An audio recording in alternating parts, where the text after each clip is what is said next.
Alright guys, so I'm going to show you to use the S Pen with your camera on your Samsung Galaxy. Now it's pretty simple and I'll also show you stuff like air gestures. So first you want to go into your settings.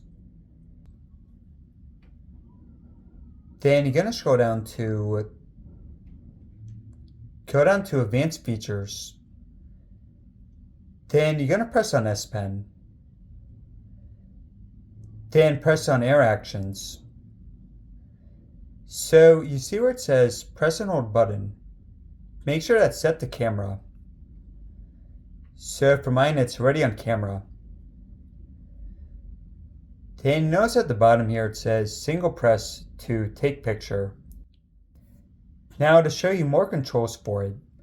So what you're going to do is first hold this button. That'll bring up the camera. Now you notice right here, this will tell you the actions, and it's not as straightforward for the gestures. So for example, single press the button to take a photo, then double press to change the camera.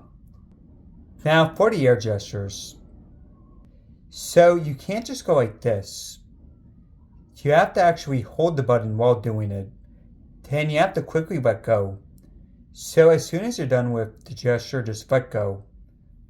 Then start at the same time. So for example, we're going to go right. Alright guys, thanks for watching. Hope this helped out.